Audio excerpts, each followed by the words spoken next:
Okay, joining us as promised in the Cantina this week as part of our Clone Wars A Victory Lap series, the one, the only, Boba Fett himself, Mr. Daniel Logan. Daniel, welcome back to Rebel Force Radio. Thank you. It's been a long time waiting, but I love you guys. I've missed you guys. I've been on my own bounties for quite so many years, as you guys have, and I'm so glad that the universe and the galaxy always reunites the right bounty hunters back together. So I got to ask you, Daniel, with all the popularity of The Mandalorian and seeing that familiar armor now everywhere, you go into the grocery store, you go into the toy stores, wherever you go, that image is staring right back at you. How does that make you feel, having been, one of the originators or one of the ones to play the original Mandalorian bounty hunter? Well, I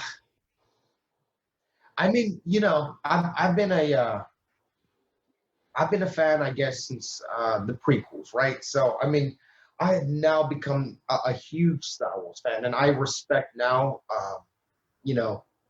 early 1990s to early 2000, that genre. I have only what I can say from my genre to technically to the Disney era, and then beyond. But for the Mandalorian, I thought it was a beautiful attribute back to the world of Star Wars.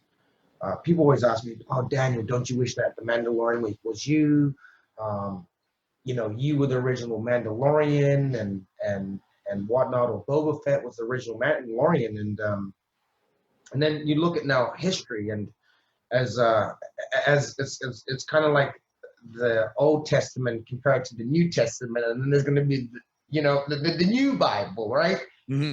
It changes and varies from time to time and era to era, and they leave out some of the things. And I guess one of the new things moving forward is that Boba Fett is no longer a Mandalorian, and that he was a fraud. See, I follow all the backstories. I follow everything. Like, I am a little nerd when it comes to even the characters and especially Boba Fett. But for me, that was for I was thrown back by that aspect and that theory of that, because simply, to be honest with you, just as a Fett fan, Boba Fett was the one who gave Mandalorian culture a standing and a life.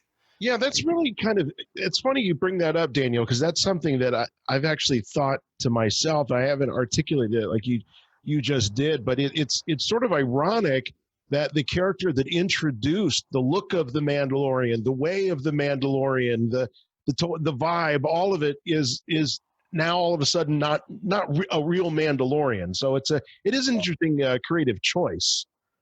Well, and then not only that, but then they took away my father, Jango Fett, as being a Mandalorian too. And you're like, I can understand you banning me, but my father? I mean, he's dead. He can't even talk for himself. I mean, there's one has his chopped off, another. I mean, attack Fett, but I mean, Jango. No, and that's for me. Now that I get all these new fans coming up, I mean, through the Disney era, they're like, I'm starting to get back to the negative comments, like, "Oh, you're just a fraud Fett, you're not a real Mandalorian or whatever," And I think kids are coming up and saying this stuff to you on social media. I mean, you get comments all the time, and as you guys do, I wasn't on social media for about 20 years. I mean, I've been on for about 2 years. Yeah.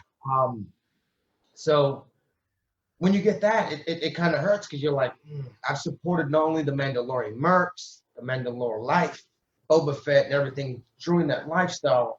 I can't control what the higher powers are doing and changing and creating, but I do believe Boba Fett is a Mandalorian. And like, for me, if I was my father and he was abandoned from the Mandalorian lifestyle, I don't think I would follow in suit. But this guy is the one who carried the crest on his shoulder. He's the one who introduced it to the realistic world to all of us as Mandalorians are a badass character who suited and booted and ready to fight. You know, Tim Morrison was so great as Jango. And you guys together, not only in the film, but in all of those convention appearances that followed, you guys have an undeniable chemistry together. And you know what's crazy? I've known you since you were about 13 or 14 years old. And you've grown up into just such a wonderful young man, Daniel. But what I really do wonder if you look in the mirror and actually sometimes see Tim looking back at you a little bit, because it's such amazing casting. You guys aren't related, but I've noticed as you've gotten a little older, you even resemble him more than you did when you were younger. Like when you were younger, it was easy to say, oh, well, look at these two. That's obviously his kid. But now that you've gotten older, you actually, what I'm wondering is, are you guys really clones? You know, I always say to people that New Zealand is a small island. When I grew up there was only 2 million people. I mean, so you're talking still pretty much villages. So I'm not too sure, because I grew up without a father for many years. So he could have possibly been my father.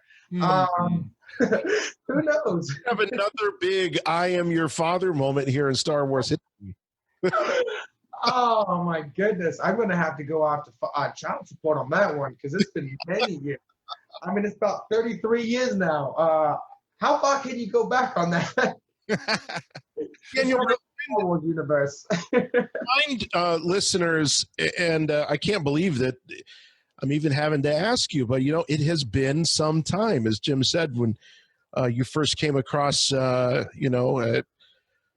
two of us. You were just not just a kid, but you were a kid. I was a kid. No, I was a kid. Find listeners how old you were when you actually were filming Attack of the Clones. I was 13. Yeah. I finished filming 13, and I was 14 when we went to Celebration 2 the first time. And that's when I met you. Yeah. So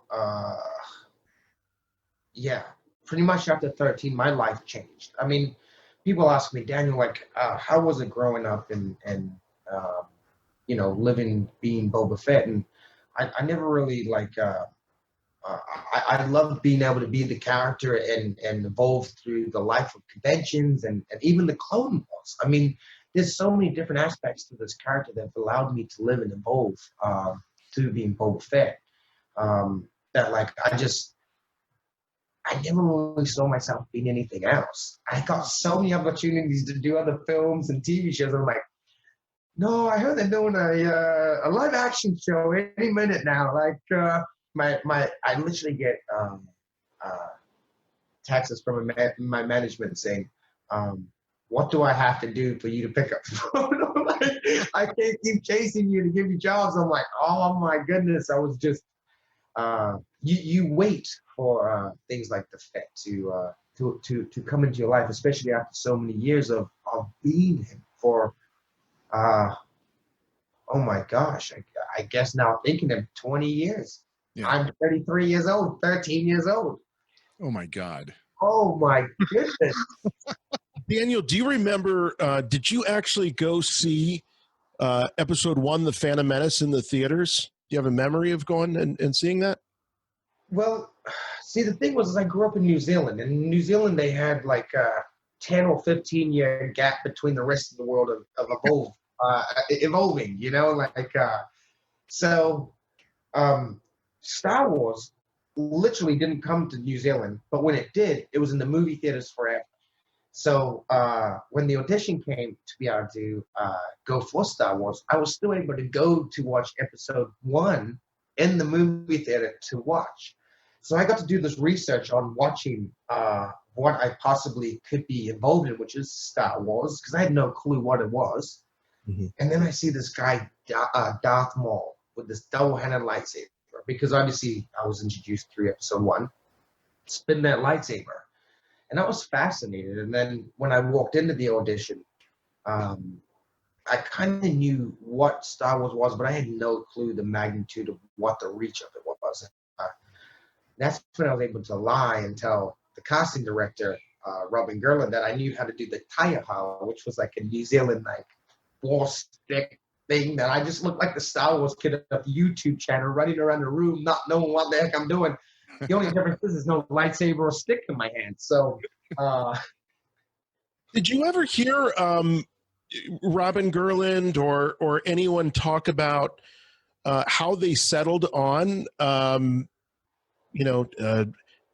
New Zealand as where they were plucking these actors for the role of the original clone and all the clones and they were shooting in Sydney, I believe. Yeah. You're right.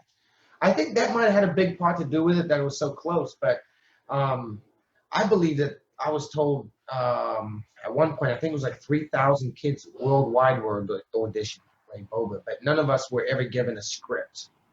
But yeah, I think I don't know what it was. I can tell you what Jeremy Bullock thinks it was, and I mean, this is not like Judge Judy, where she's like, "You can't speak for him; he's not here." Jeremy Bullock literally said, and this is on facts. And he says the way he thinks that I got the role of Boba Fett was that you think of those thousands of audition tapes that George Lucas had to sit through, right? Just that one character. He decided one day he was going through the tapes. He needed to either take a break, go toilet, get a lunch, do something. And he just paused on one of the kids. And it just happened to be when he came back, I was the kid he paused on. And he was like, you know what? Just call this kid. He will do. I don't think it came down to.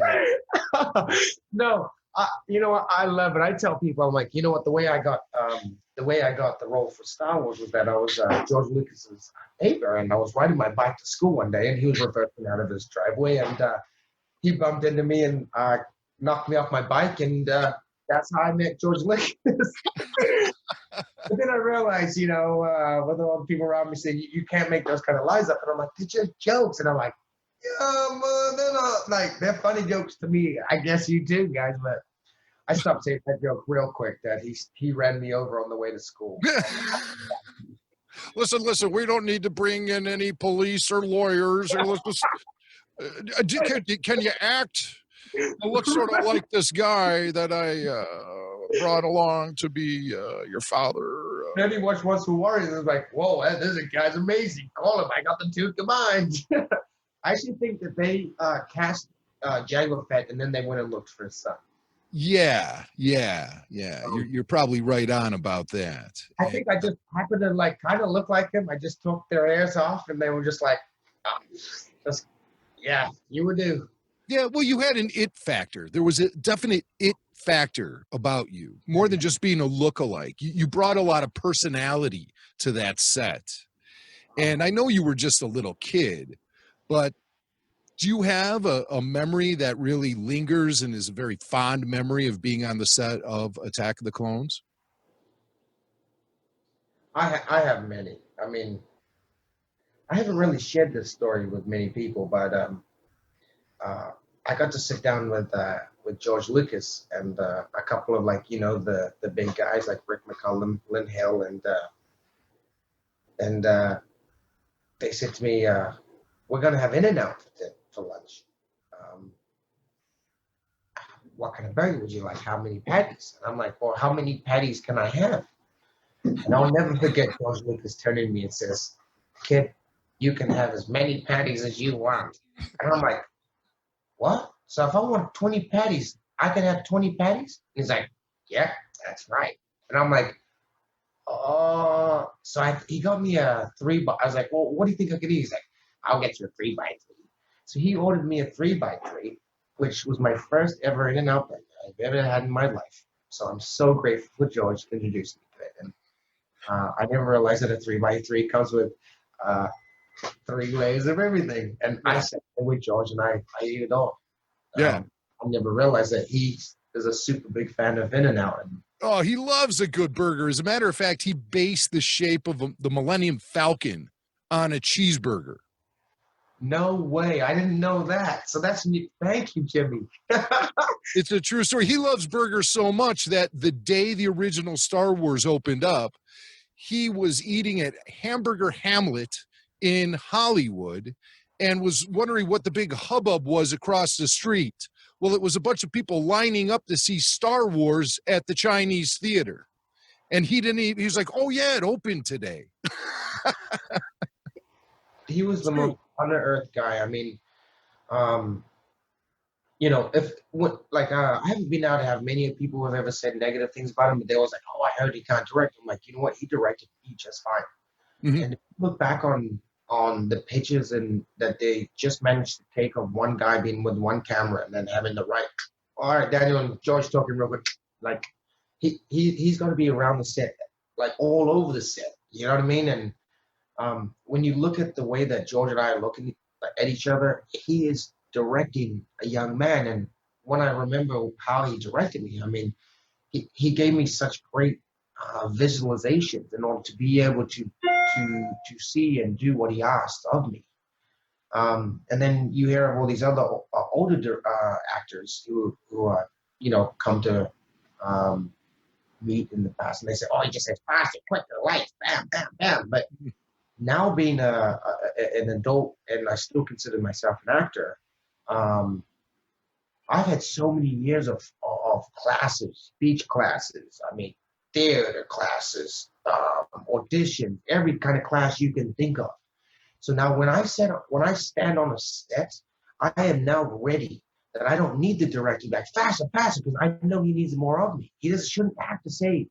But as a little kid, being 12, 13, he gave me the right words at the right, you know, it was just perfect. Like he'd be like, oh, so Daniel, like this and that, you know. It was like, oh yes, you know. It was like, it just, from the asteroid fields to, he'd set up the whole arena for me, you know, and like you would see these things. I'm on top of the arena, like, you know, looking down at him, and he's just sitting up at me, like, and you know, at that point he was talking directly, you know, and that's another thing going back now as a huge Star Wars fan. Like, I haven't I technically haven't yet pushed the threshold into the new world. But stopping at the Clone Wars, when the Clone Wars came to be, Dave Filoni, he ended up telling me, because I thought that I had begged my way into this job, just, you know, joking. I would, you know how I always buy lunch or dinner or a drink or whatever. That's just me, you know. And I made a joke. I was like, oh, I didn't think buying you all those lunches or whatever would have got me a job. And he's like, what are you talking about? I'm like, that's how I got my job, right? And he's like, no, George came into the storyboard room and he wanted Boba Fett in the Clone Wars, and he says, you know, call Daniel Logan. And I was amazed, you know, and that's a compliment. I mean, the fact that, you know, they could have, you know, just had somebody that was already in the studio do some voice or some, but George said, get Daniel Logan. That's a nice thing. Was it weird for you going back to that character to play it as an adult?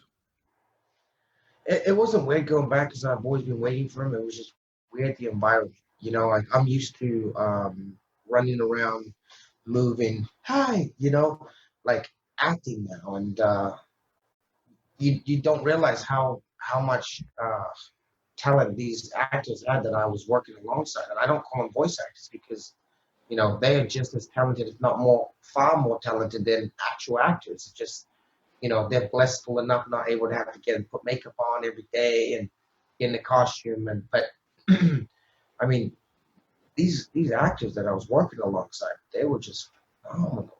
I mean, you know, some of the best in the business. So they make it look really easy, don't they?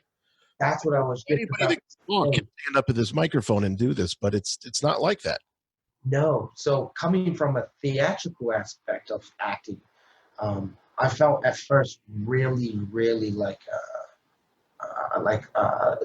and I've always felt like a very strong actor. But a voice actor, I felt at the beginning I was just nervous, scared, intimidated, and all those emotions and feelings just coming into something new. But the thing was that we had another season, which we had already recorded the whole season. We got to see a little bit of the Cad Bane as That's the one, Daniel, that with the final season and the Lost missions, the one that fans keep wanting to see is the one with Cad Bane and Boba Fett.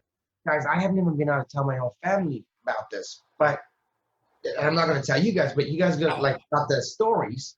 Yeah. You got to remember that was like maybe like a half a minute or a minute of a full episode, that there was like 4 or 5 episodes that we had recorded of different of build-ups after, it was incredible, and I gotta tell you, I don't cry. I've been taught, by my brother, when we grew up in New Zealand, and being it was a harder kind of environment. I started reading through the scripts, and I just started bursting out crying.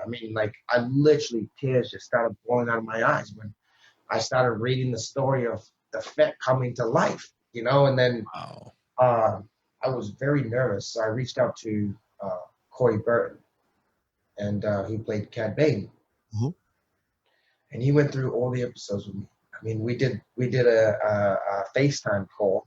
And he sat on the call for about 4 hours, and we read over the script. We went up and down articulations, pinpoints on words, and it was amazing. And I'm so talk about a master class. You don't You don't get much better than Corey Burton. I tell you that. Amen.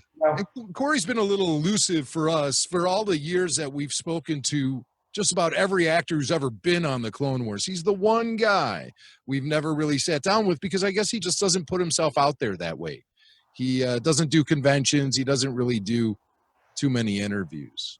I don't think everybody's Daniel Logan. And that's for sure. Ain't that the truth, man? I try to explain that, in the best way possible, that I'm pretty much one of a kind, and there's not going to be anyone that is going to be on a film and then there's going to go to a con and come out after a con and have, dinner or drinks or hang out afterwards, or, come to your house later on. Some people are, they find it challenging to be around large crowds. Yeah. I did it first too. I remember I still do get nervous when I go on a stage.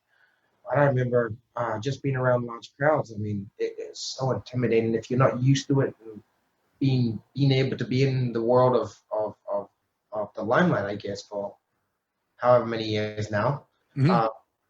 I've kind of been able to build that tolerance to it. But I spoke to him about it, and I said, hey, look, I'd love to start to bring you to shows and stuff and help you out and get you going. And he, it's just not for everybody, and it's not that he doesn't love the fans or he doesn't love Star Wars. It's just we're all just built differently, Yeah, right. Some are extroverts, some are introverts. That's the words I was looking for. Yeah. And of course, you've been doing these conventions forever, and you brought up the name Jeremy Bulloch, and Jeremy hasn't been traveling or doing those anymore. Do you still get the opportunity to see him or talk to him? Well,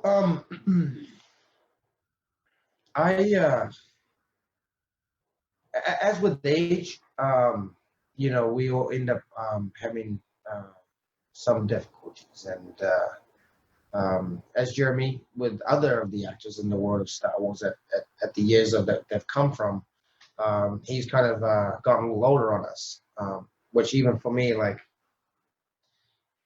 looking back 20 years ago, he was a fit young man to me, and I always thought that I was going to have him forever, kind of. Mm-hmm. He was finding it challenging to start actually getting around the conventions, and he pulled off the convention circuit. Sorry, it's a hard subject for me. I'm sorry, I didn't realize that I was.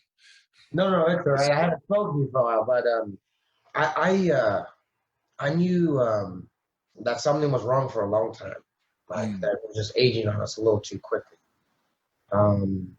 And his wife is very private, even with me and everyone in Star Wars. So we all really didn't know, but I could just tell because we do photo ops together every day, or like at conventions, And when you stand next to a man, you know a man for so many years, you know him, and there was things that were changing, and I was starting, you start to see it.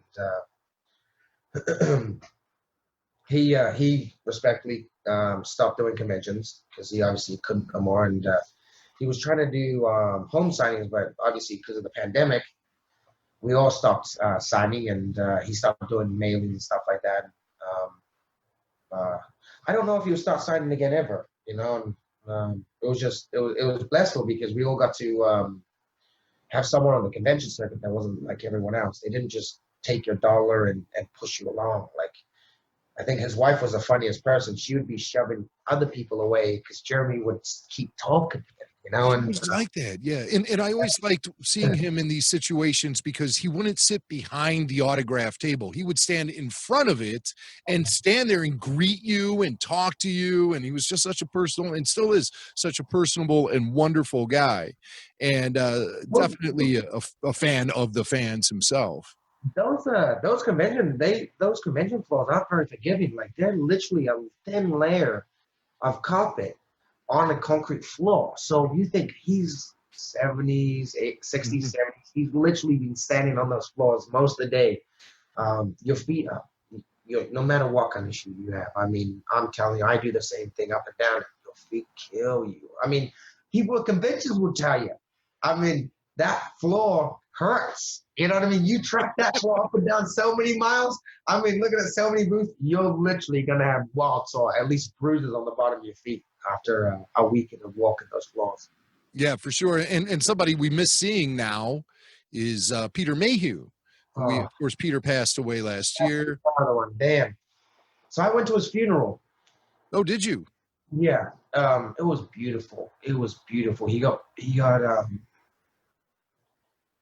laid to rest in a horse and buggy. Oh, wow. Yeah, it was beautiful, man. I was working, and I found out, and then they were like, literally, it's like the next day or two that we're going to be putting them to rest, and I ended up flying back to California. I had a newborn child at the time. Mm-hmm. So I had to help my wife out for basically less than 12 hours. I jumped on a flight and I drove to his home. And Angie, she's always been like an auntie to me, and Peter's always been like an uncle to me, And I remember he would always sit me down and he would have these different conversations with me, like, hey, they're watching you, kid, like, you need to stop behaving, and give me all these good advices, and I never really listened. I gotta be honest. Hang on, I gotta show you something now that I have of Peter that I got. So Daniel is in his office, which is his collection room as well. And over the years, Daniel Logan has amassed a massive collection of Star Wars memorabilia. And you can actually have a chance to own a piece of Daniel's collection at Bounty Boxes on Facebook, and we'll be talking to Daniel about that in just a minute. Unless he got distracted and forgot. Oh, there. He's looking through his collection for something. He's off screen. Do you know where my handprint is? Do you know where that gray handprint is? That big handprint. Handprint. You know who moved it? Ooh, the suspense is building. The anticipation is off the charts. Oh, man. I'm going to have to try another time. So we can see some of Daniel's collection in the frame right here. He's got a life-size Boba Fett mannequin behind him, full armor, and a really cool piece of artwork of the Fett helmet on the wall. I didn't even think...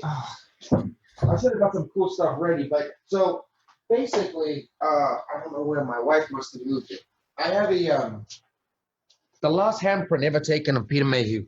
Wow. And there's only 7 that there are. It has a beautiful little Millennium Falcon that's speeding off into light speed, basically, but it's his handprint. Yeah. And it's huge, it's beautiful, and once in a while, it's usually on my desk, but I've been having so many sales. That usually when I get down or whatever, or like I'm thinking of him, I usually put my hand in his hand, and it kind of brings me comfort, Here, let me show you guys some cool pictures. Actually, I'm just going through my drawer right now. You could probably put both your hands in that handprint. That's what I used to tell people. I used to I used to tell people, you know what? His hand is like a baseball glove, and you literally feel like you're a baseball. One time I did palm to palm with him, and I have pretty large hands, and it looked like right? It's like a toddler in his hands. Oh. All right, guys, check out this. What do you got? Oh, here's a photo of you. Oh, look at that. Ewan McGregor. Wow. And okay, so this is young Daniel, and he's wearing his episode 2 wardrobe. And you're not allowed. That was not allowed. There's no behind the scenes photo ever of me in my wardrobe, because there used to be people that had like these huge camera lenses on their cameras, and they would get up on top of this football stadium that was right next to the studio. Yeah. And they would zoom right in and take pictures of everybody that was walking down and up and down the studio lot. I remember. I got a cool story. I've told this story many of times, and I'm going to tell it again. I know it's so if people are like, oh, I heard that before, but this is the proof. So get this. Me and him used to ride the go-karts. I say go-karts because I was 13. Golf carts all over the studio. Anywhere you wanted to go, I was your driver. So I literally drove like, okay, where do you want to go? You want to go over there? Super cool. Oh, you want to wardrobe? Okay. Oh, your photography? Yep. Yep. Daniel Logan did a dead-on impression of Daniel Logan. Right. He's a good impressionist. Whatever it is. So I ended up, and you ended up snapping off the little governor that they have on the throttle on the golf carts. So we end up managing to get to go way faster than it usually goes, by like maybe 5 miles. So then he speeds down, he hits it sideways like, I'm so excited. I'm like, oh, it's my turn. He jumps out like, ta-da, here you go. And one of the first ADs come right out of one of these buildings, and they're like, get him out of there. Because there's a couple windows that you can kind of see out of, and then there's just doors. Okay. And it just happened to be right in front of the windows that they were like, and then I wasn't able to ride the go-karts anymore. Anymore. They stripped you of your license. Yeah. Privileges. Yeah.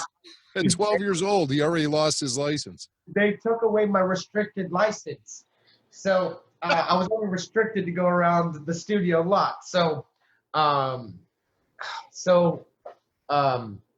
ended up sulking. I'm like, oh man, you ruined my my go-kart experience. So on my very last day, and that's what I'm saying. This is how close you can see that me and you and like. Look how that's the hugs. He's not. That's why I keep saying he is one of the coolest guys I ever met in my life. He sure comes off as cool, yeah. Right. He felt bad. So on my last day of filming, he came up. He says, "Hey Daniel, when are you going?" In his Scottish accent, he's like, "When are you leaving to go back home?" And I'm like, I'm probably going back home at about 8 o'clock tomorrow." And he's like, "Okay, have your driver come back to studio or whatever." I'm like, all right, cool.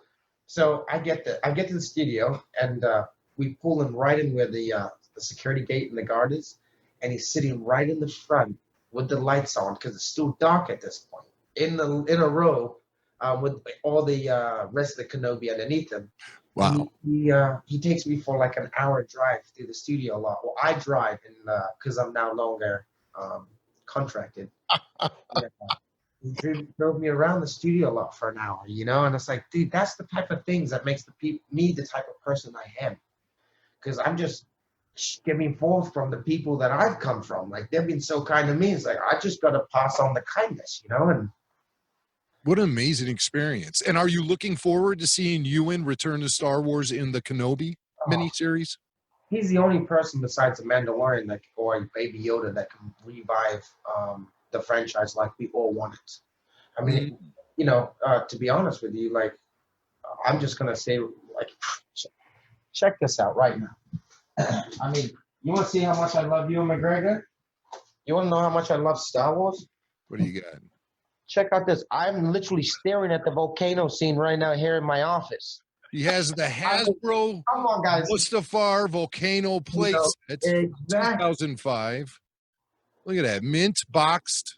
Yeah. Beautiful Hey, shape. we're gonna be doing an auction, selling. No, there's not. Yeah, so yeah, that's what I'm saying. Like, if there's anybody, it's Ewan McGregor. Dude, Ewan McGregor, he's the coolest, he's the nicest. There was no backlash on that character. That he survived 3 episodes without anyone being like, there was no trash. Talk about Ewan McGregor. He was literally the coolest, the best. That hair, damn. You're like, oh. He was the closest to the dark side out of any of the characters besides Anakin that we have. He played on the dark side. Like when that character or the monster was killed, I forgot what it's called, the whatever in the arena scene in episode 2. It was already down. He didn't have to go swing, quack, bam, right down into it. Now that's challenging this. That's what I feel like is challenging channeling the dark side. Oh, okay. Taking a little. He does impale the head of that thing with a lot of flourish. Yes. A lot of flourish. You could tell he was clearly enjoying himself. Yes. Yeah. And showing off while doing it. Well, that's great, man. Wow, so cool to see that photo of the young you with Ewan McGregor. Yeah. I got one more photo to show you guys. All right. What's this? So this is a behind the scenes. So I always had to have napkins like I was like some royal person because it was so much dark makeup that it would color the suit. But this lady here isn't my mother. This is Rena Owens, who plays Tonwi. Yes. And then this is my mother. So for all you guys I've told stories about in the past, and this is the woman that was the woman who kind of guided me into being a good person who I am. She was very hard. She raised all her kids by herself. But like when I make a joke and say, hey, like the scariest person on set was my mother. That was it. That's truth, isn't it? It really was. Well, and Rena Owen, when I see that picture, I think of this moment. Dad, Tonwi's here. Remember that? Remember that? Then I sound just like you. No, I don't remember that. All of a sudden, wait a minute. All of a sudden, remember is Chris Farley interviewing Paul McCartney. And remember when? I don't think that every day of my life. Remember when you were Boba Fett? That was awesome. Remember the time we came to the apartment? Just so I can say, yeah. Dad, Tonwi's here. And then the other line I always, the swank is about ready to bust a nut. That was the worst mimic of my act. I'm joking. No, to be honest though, think about it, right? Think about it. If I just did this, if I just said no instead of yep, what the outcome of Star Wars would have been? We would never have to jump on a damn slave one. I would never have to fight a Jedi. I would never see my dad actually trying to shoot at a Jedi while he defended himself with a lightsaber. I mean, you don't think of galactic therapy you have to go through in order to be able to go and put on the Fett. Like, he's up again.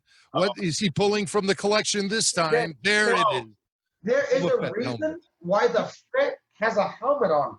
Whoa, Daniel is actually wearing the Boba Fett helmet now as we speak. Look at that. Now I just want to talk to Boba Fett. I don't want to talk to Daniel Logan no more. I want. Oh, can we actually hear Boba in the helmet?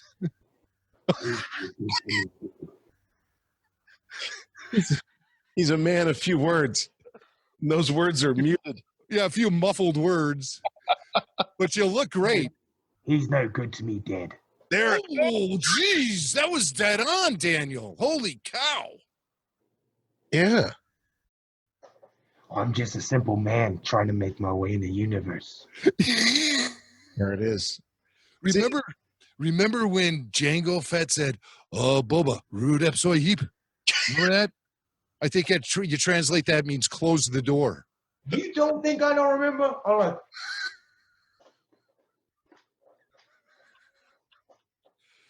That's it.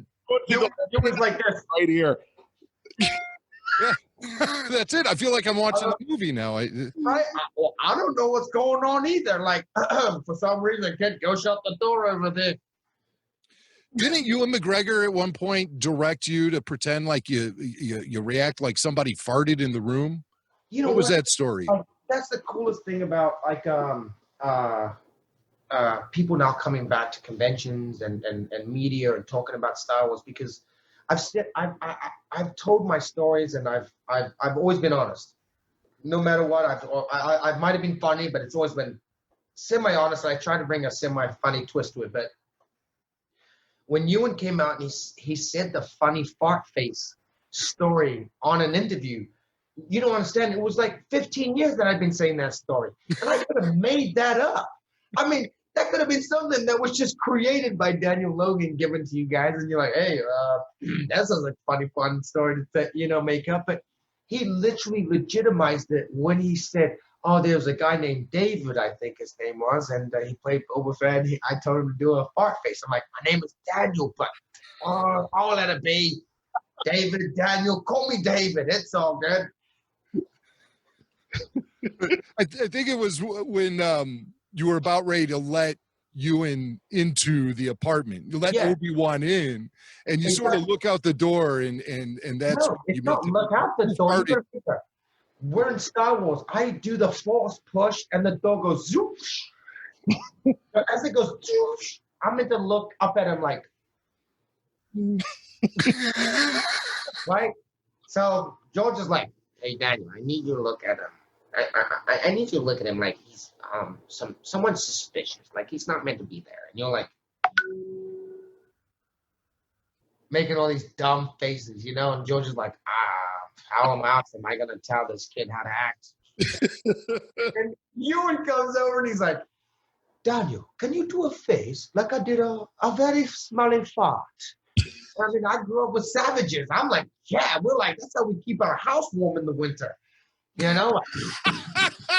What was that? What was that family with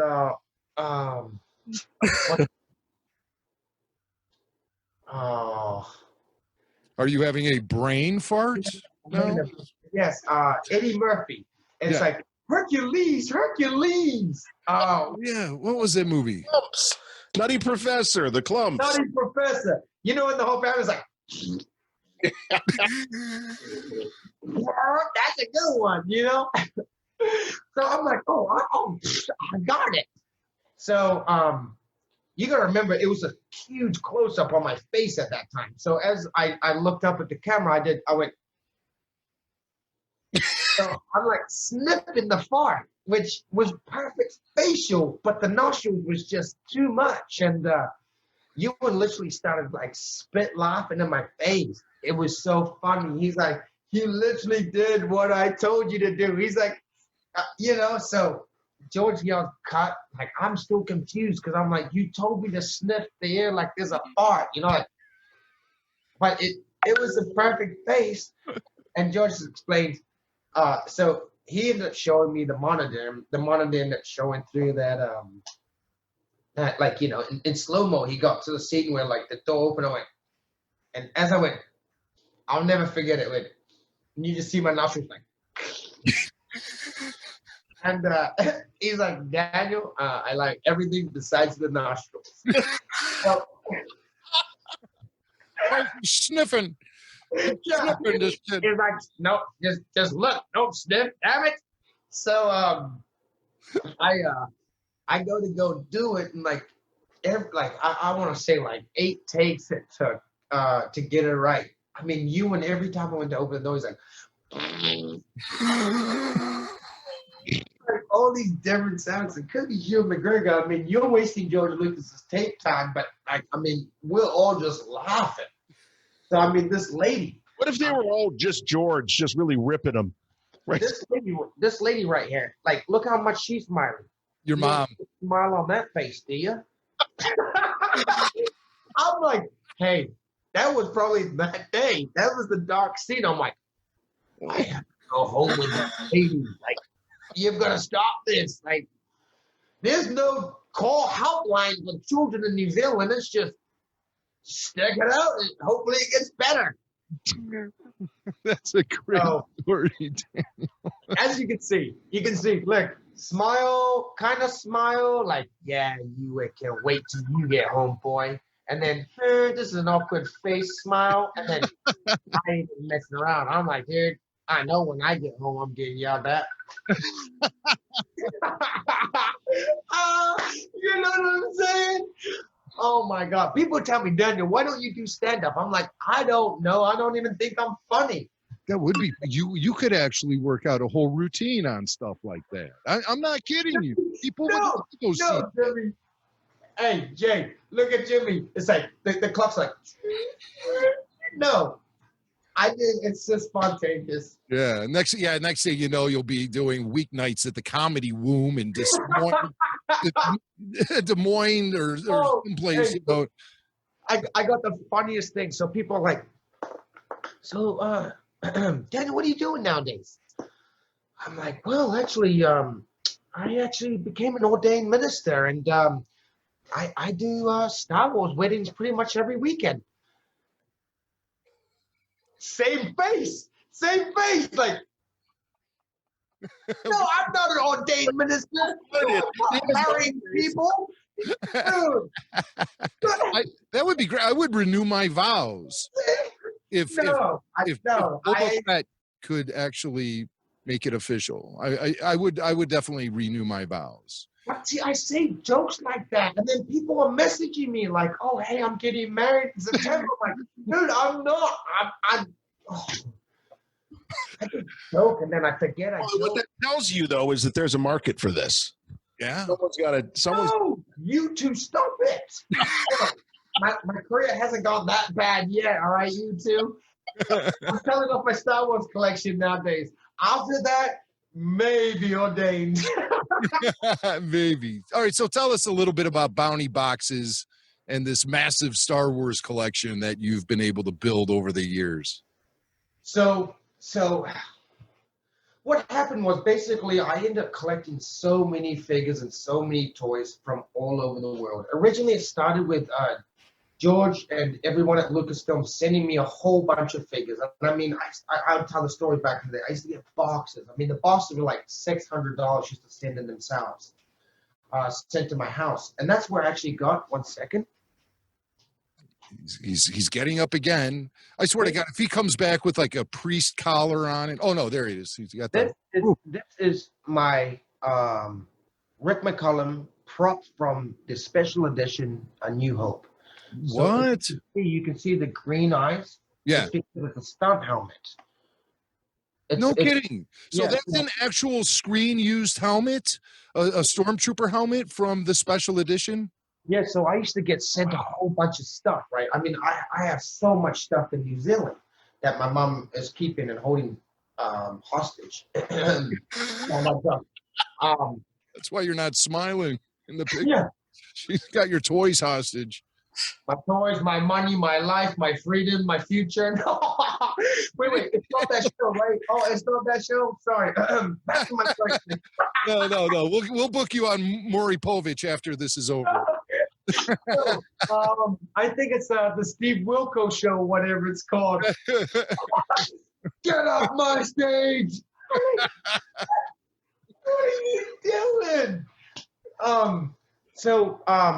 What happened was I ended up becoming like fascinated with all the toys, and then once I ended up leaving my New Zealand collection when I moved to America, I ended up going and buying up every single toy and thing at any convention I could. Like, I mean, at the end of the convention, when guys would try to come to me at a wholesale price, so it'd be like, hey, Daniel, can I get an autograph at $10 someday, a deal? I'm like, I'm about to go do my deals over at the booth. So I ended up buying over, I think I have like something close to about 50,000 pieces of like different Star Wars toys. I mean, here's a couple more of my different things. Like this is a Star Speeder.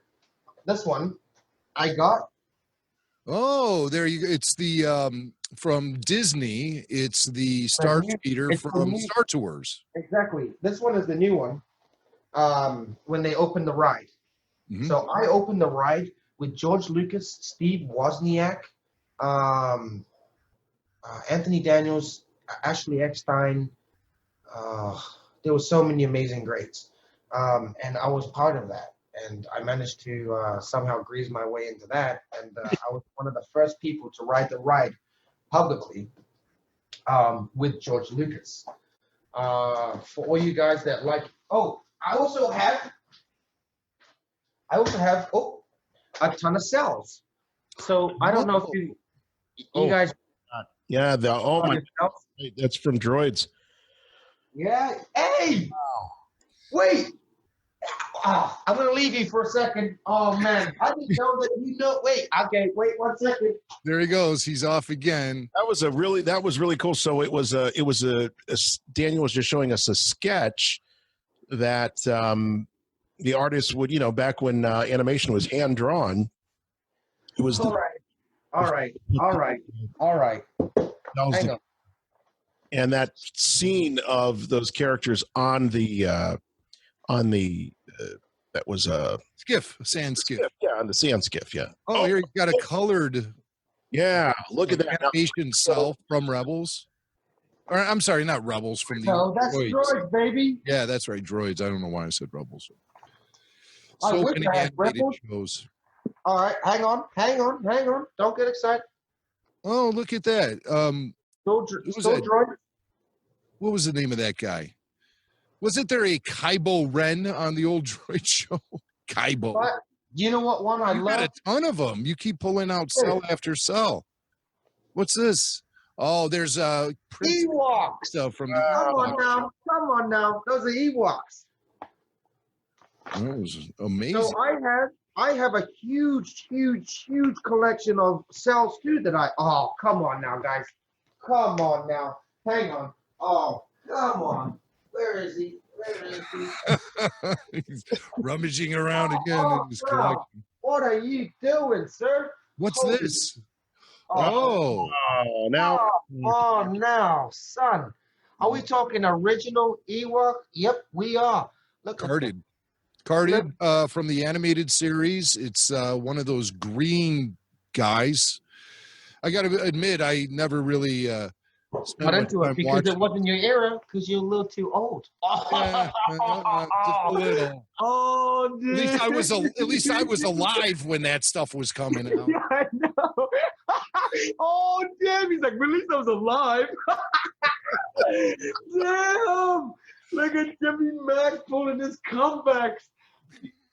This is incredible. By the way, if you're just listening to this on the podcast, you got to be a supporter of Rebel Force Radio on Patreon, the all access level, and you will be seeing right now Daniel Logan in his office dancing around, showing you all my collection from the classic Ewoks and Droids cartoons. Very, very cool. So you got to get over to this is more stuff that like I'm gonna have for sale. And so basically I've collected so much stuff that my wife is like, yo, you have a kid now, it's time to thin out the collection. I'm done with your buying. You have some nice stuff, but it's time to like thin out the other stuff. So I decided one day, hey, look, I'm a bounty hunter. I'm gonna do some cool little bounty boxes from my personal collection. I mean, I have probably 1,000 T-shirts of everything that I've been given, I've been bought, that still have tags on them. So what I do is I just do an assortment of different things, from T-shirts to figures to like things, knick-knack things you'll never get. And I draw on the box especially myself, and then I ship them. So these are, Daniel, are these blind boxes? So you don't know exactly what you're going to get. It's just going to be cool stuff from your personal collection. Yeah, exactly. And then I was thinking about starting to do more of myself because I probably have close to maybe 10,000 cells. What? All different Star Wars, yeah, Ewoks, Holy droids. cow. Well, yeah, because if you put them all together, Jim, and you flip through them, you can watch every episode. You can watch the show. You don't even need a TV or a computer. There's about 20 to 28 per scene. Yeah, that's how we used to do it when I was a kid back in the olden times.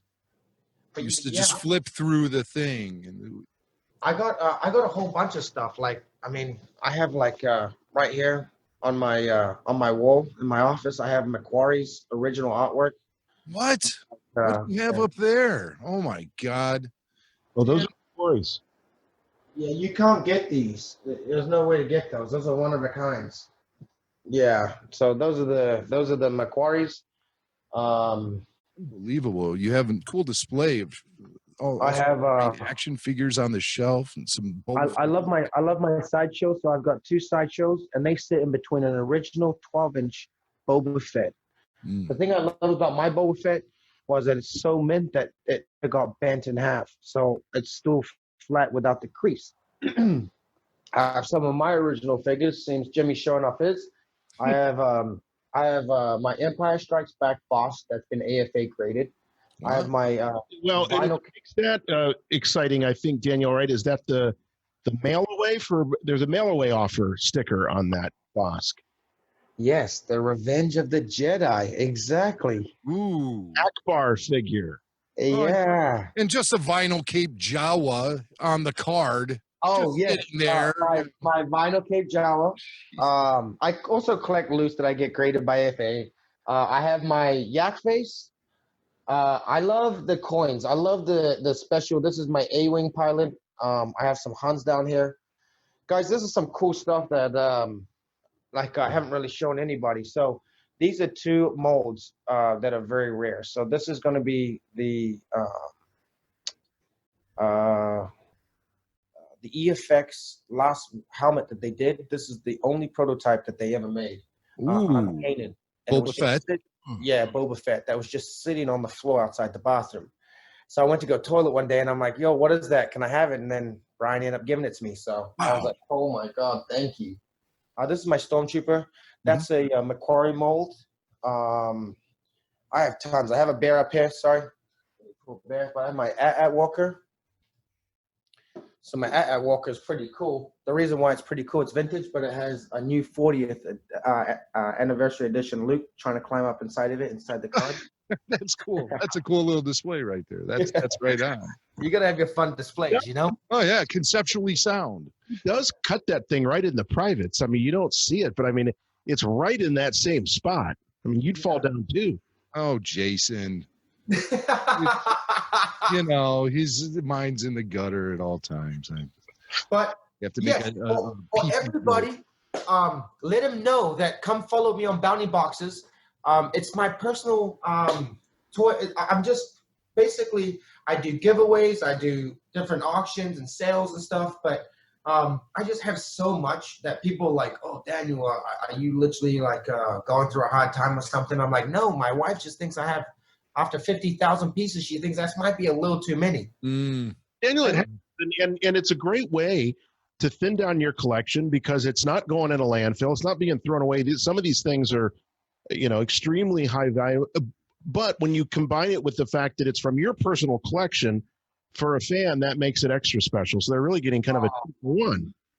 True. Yeah. And you sign a lot of the stuff too, don't you?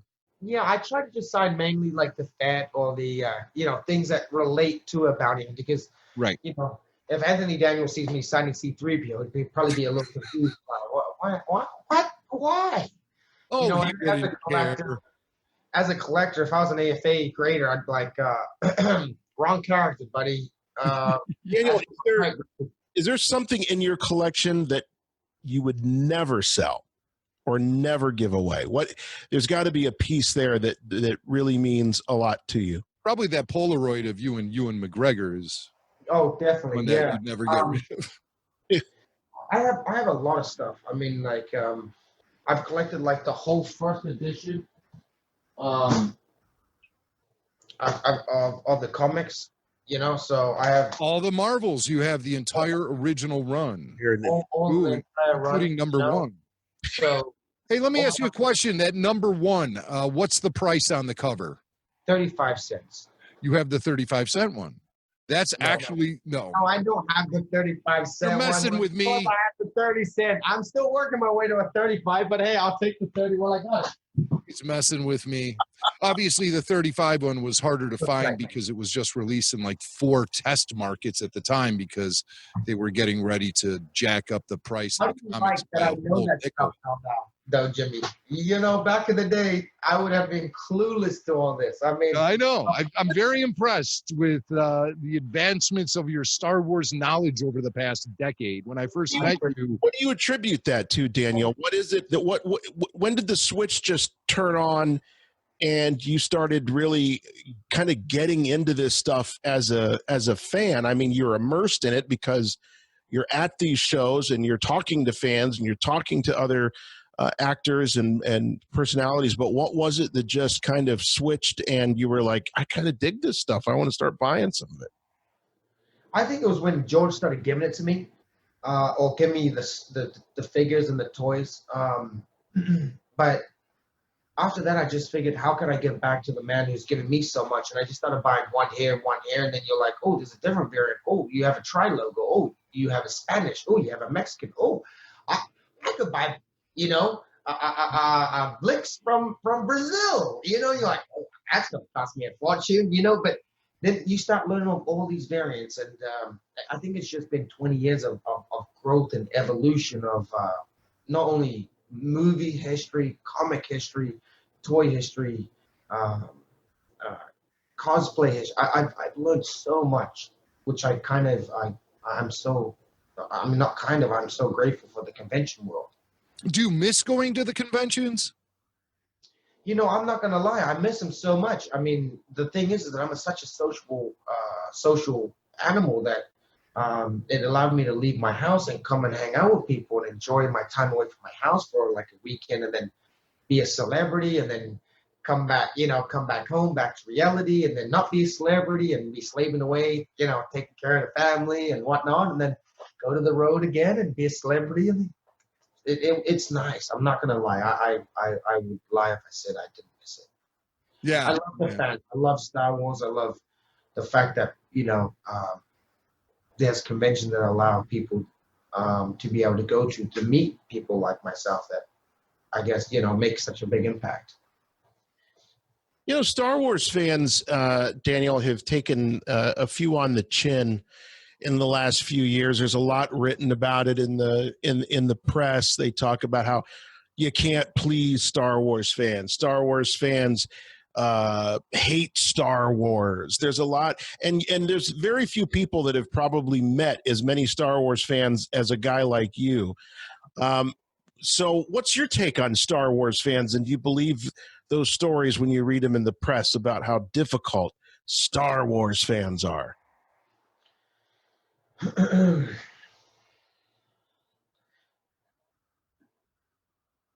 It's not Star Wars fans. You have to understand that there's a market of fans that built this franchise. And I'm not talking this market. I'm talking the original generation, this market. Okay? And it kind of gives me goosebumps right now, to be honest, because as a collector, it makes me afraid to think once that generation's gone, what is going to be of the next generation? And that's what I've always tried to go to conventions. I've always tried to be a polite person, kind, like especially the kids, because I want the kids to grow up and then come back and then maybe have kids of their own and then raise them based upon conventions. And I do. I mean, you have a kid I met at 22 years old. He comes back at 20. He's like, do you remember me? I'm like, no. He's like, oh, me and you, you're holding me in your arms. And can we take the same picture? I'm like, kid, you're like 6'4". I'm like, yeah, give him my arms. I'm like, you know. But incredible. You're actually saying you've been doing this long enough. I just want to back up for a second. You're doing this long enough that you've got fans that are now, that you met, and you've always been so great with kids. That's one thing that everyone says about you is you're one of the best with the kids. You spend the time with them. You make it very special, the experience meeting you. But now you've been doing it so long that some of those kids are grown up, and now they're coming back and they're seeing you and they're saying, "Hey, this was you and me when I was just a kid." It blows your mind, and you just look at yourself and go, "Wow, where'd those years go?" Yeah, no kidding. Yeah, no, those kids you met are now introducing their kids to you at the conventions. That's what it is. They're like, I just congratulated the guy who's like, "I'm a grandfather. You were holding my kid in your arm saying, oh, this looks like it could be my kid." And I'm all, well, I guess I'm now a grandfather. It's an incredible but weird world. But I miss conventions. I miss, people. I miss being able to, listen to people and enjoy their love and passion for Star Wars as much as I do. I mean, that's why I think a lot of my other collections started building from was people would talk to me about different things, and then you really literally had to go and buy those things in order to be able to truly engage and know what you're talking about when you talk to people. Because if I threw up the wrong figure and said the wrong date, or there's only a handful now of young kids younger than me that will still call me out like, "Oh, Daniel, blah, blah, blah." But it's like in my age group, there's not many left either in us. So I'm hoping and I'm begging for people to continue raising your kids with this franchise that has been so giving to each and every one of us, no matter how old or young you are now. Whatever your feelings are with the takeover or the new way it's been taken, I think it's just like the prequels and the originals. Hopefully we give enough years that people will start to respect that it is now part of the new storyline. Because I love the Disney, movies, because the thing is I have a 2-year-old now. And if George Lucas would have ended at episode 3 as he said he was going to, well, yeah, we could have expanded the Clone Wars, but how long? And then Caden may never have ever gotten to go to Disneyland or Disney World where they had to have a Star Wars land. And I always wanted to be the coolest father, and I always tell my wife, we've been together 15 years. And I always told her, I said, you can't leave me. I said, because anytime you go to your favorite shop, which is Target, you're going to go down the aisle, or any aisle, really, clothes aisle, whatever, and there's going to be something Star Wars. And you're going to turn around and you're going to think, Daniel. There's no way. Biggest Disney fan, right? I mean, my wife literally, before this whole thing, would go every week. If she could go every day, and meet up with a friend, take the kid or whatever, she would go. Then they made the Star Wars land. And I'm thinking, not only did I stop you on your favorite, store that you love going to Target, now you can't even go to your favorite, happiest place on earth because now they have a Star Wars land. Like, there's no way you're going to be able to get away from me. And, it's the best manipulation in a relationship. Like, you married the wrong guy. Even if you wanted to leave, you can't. You're missing by Disneyland, Target, every ad, every billboard. You've basically frozen her in carbonite, haven't you? Basically what you've done. I'm glad we have a good relationship. What's carbonite? Yes. One of the things that I've really enjoyed about, and I don't know that it's necessarily because of the Disney era of Star Wars, or if it's just about the way people age and mature, but what I'm really enjoying now, especially with collectors, when Hasbro announces that they're putting these figures out, you get more and more people saying, "Damn, where are the prequel characters? We want more prequels." The star of the prequels is rising amongst Star Wars fans, and I think it's been weird. It's nostalgic, but I think that there's a greater. They were appreciated in their time. They were all blockbusters, huge blockbusters, but there's a newfound, I think, appreciation for those films. Do you feel that? Oh, hell yeah! I think the fact that people realize that it's like kind of coming from God himself when he directed those films. That now like I've had so much like, oh, we've capped it at 3. You know what I mean? And then the Skywalker series doesn't move on past that. But I believe that fan films have always kept Star Wars alive. And if you can think about the best directors in the world that have literally taken over and maybe considered as fan films, Star Wars films, what better people than J.J. Abrams, Jon Favreau, the list goes on, right? But, considering they were all handed over to them by George in order to continue the storyline. But I feel like a lot of people are so loyal to George Lucas that they've literally said, like, nope, that's it. 3, 4, 5, 6, 1, 2, 3, or 1, 2, 3, 4, 5, 6, done. But that's where it gets hard, because the diehard fans that it's kind of like whatever that came from God himself, which is George Lucas, and whatever he touched and he directed was what is truly the Star Wars story in line. But you guys have to remember, guys, like I was going to say, these comics, backstories, people's, fan films, that's what kept Star Wars alive for us. And that's what gave us stories and arcs and things that we didn't have for Star Wars between episodes 6 and 1. So it's always been fan, Marvel or Dark Horse or whatever it happened to be, just telling a different story in a different version, but it's all still Star Wars, and I think we need to start appreciating it more like that, I've been reading comics for a while now, and these are all stories that I've now immersed in my brain, or books, but they're still not even canon because they've never been technically on film, but they are my Star Wars. Mm-hmm. I mean, it's all fictional anyway, right? A good story is a good story. And if it turns you on, then... Amen. Right? That is the best way I've ever heard about it, Jimmy Mac. I love that, dude. Yep. And you know what? I loved Solo. I don't know why people, I have to say there's a lot of haters, but for me, I'm like an ADHD 33-year-old man. And like, when I watched him like flip sideways in the beginning, and be like a that badass little smuggler that we knew he came from. Like he didn't just come from being like a normal kid, like, and we got to see a little bit into it. And then sitting next to Ray and Ewan at that thing, and then seeing Ray Park without even knowing that Darth Maul was going to come back into the universe of Star Wars, dude, that blew my brain.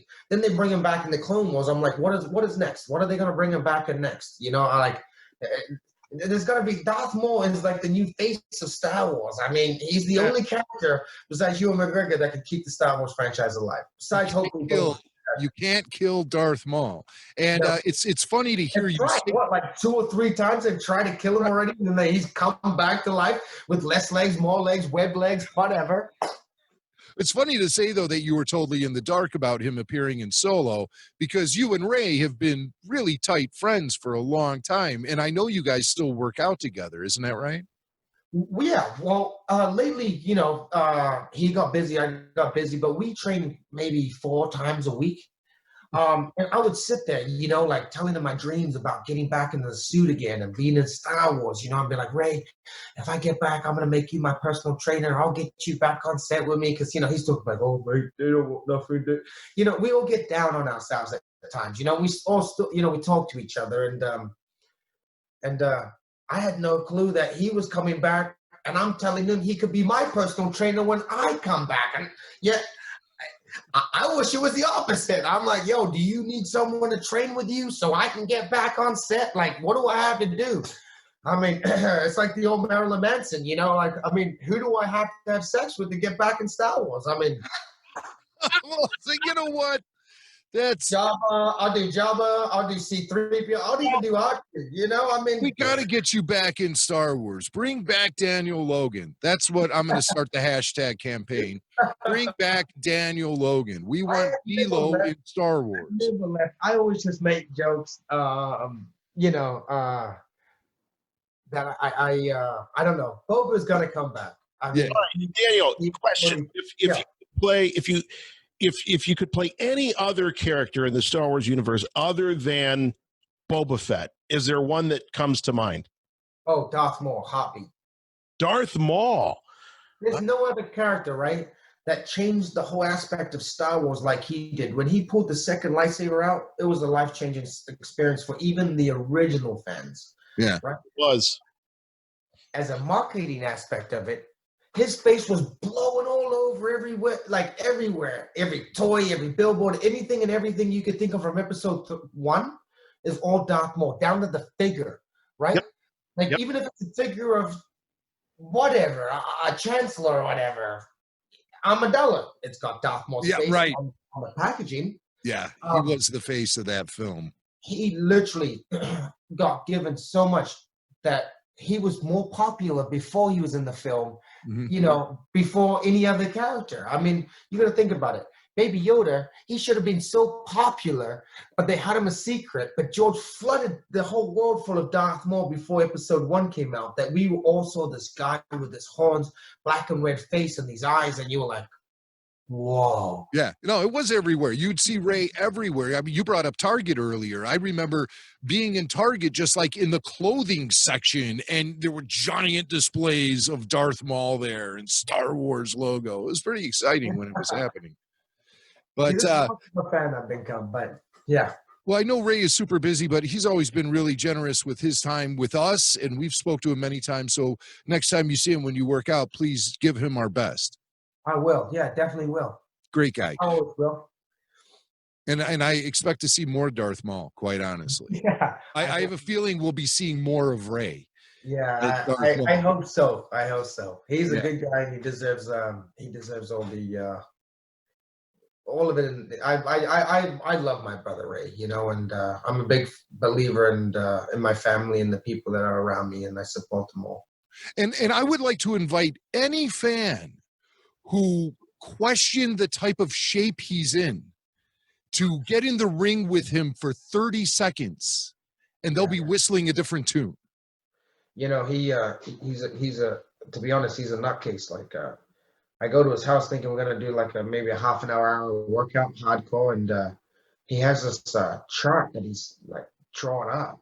And you get to like 2 hour mark and you realize you haven't even gotten like half or quarter way through his chart. And you think, I can't work out for another 3 hours. Like you're trying to like convince him, like, hey, can we cut some of this off, or how can we go through this fast? And the only way you can go through it fast is doing the workouts faster.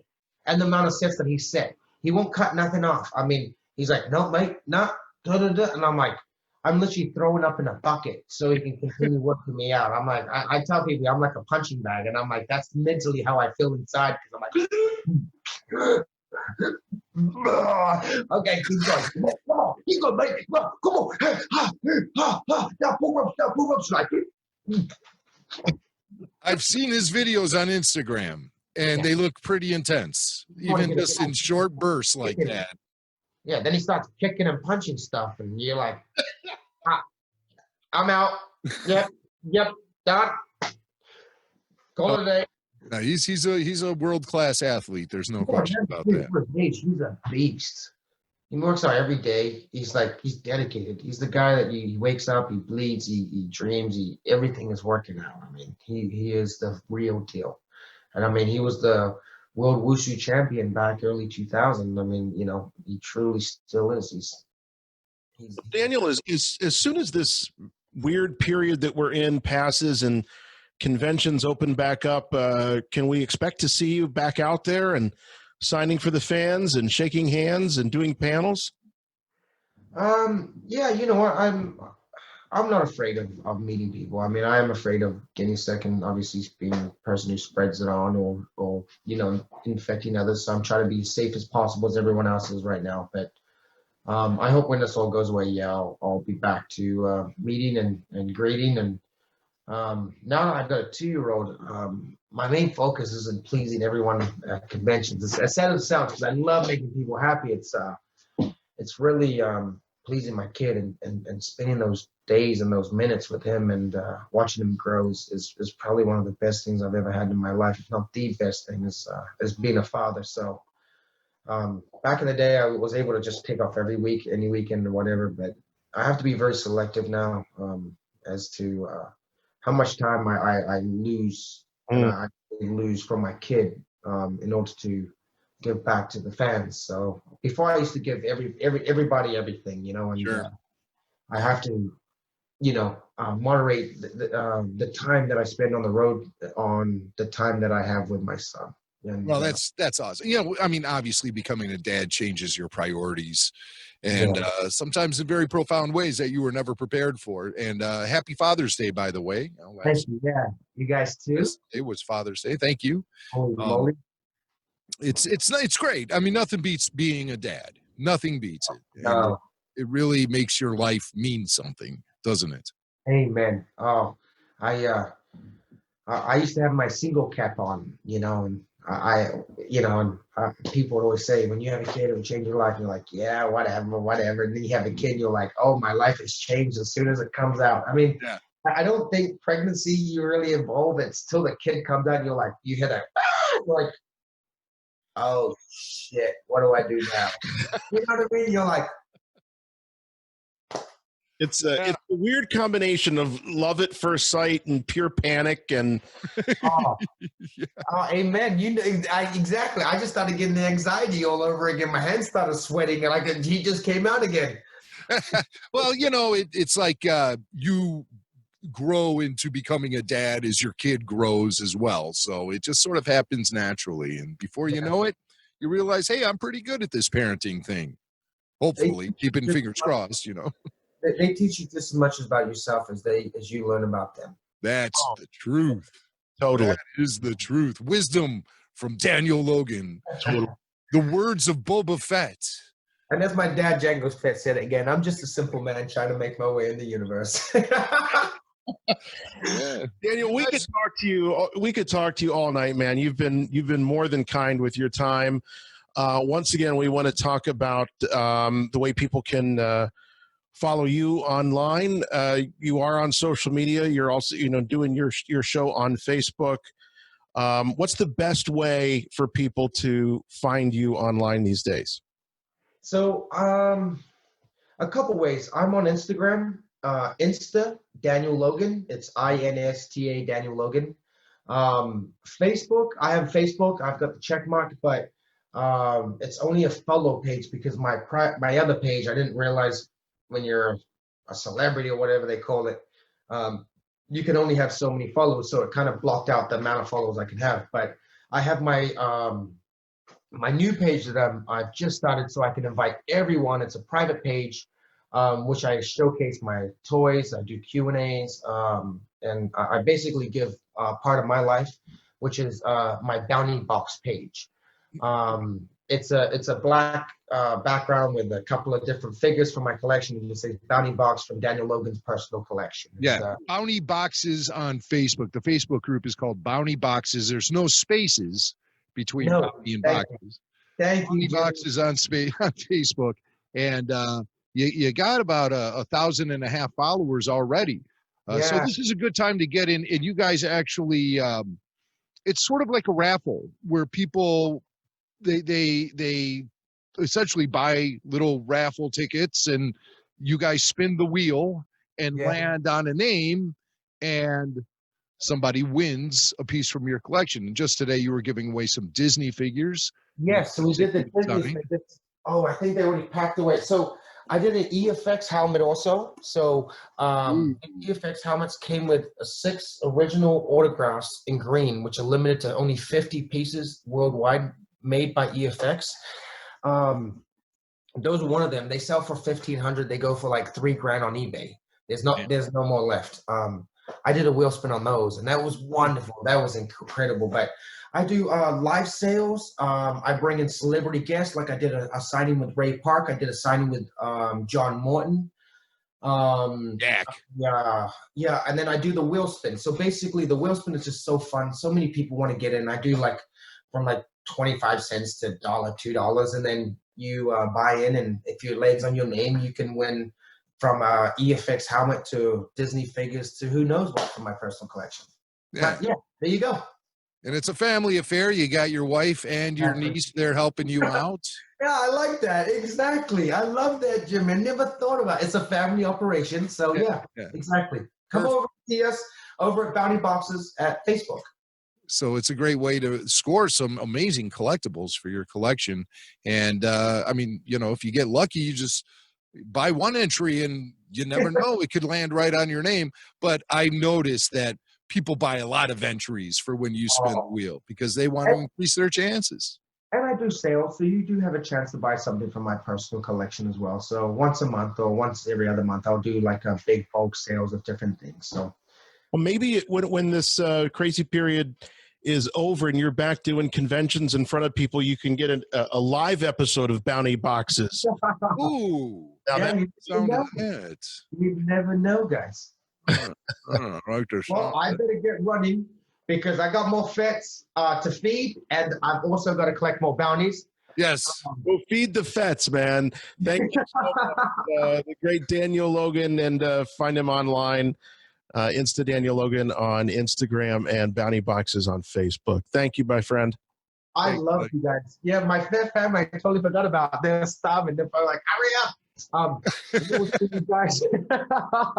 And then, yeah, let's do this again sometime sooner, right, guys? Yeah, definitely. We want to get the word out about Bounty Boxes to everyone. And thanks to your family for being so patient and generous with letting us have you for such a long period of time. It's been great to get caught up with you, Daniel. I love you, man. Like I said, I've known you for a long time, and you're just one of the best, really.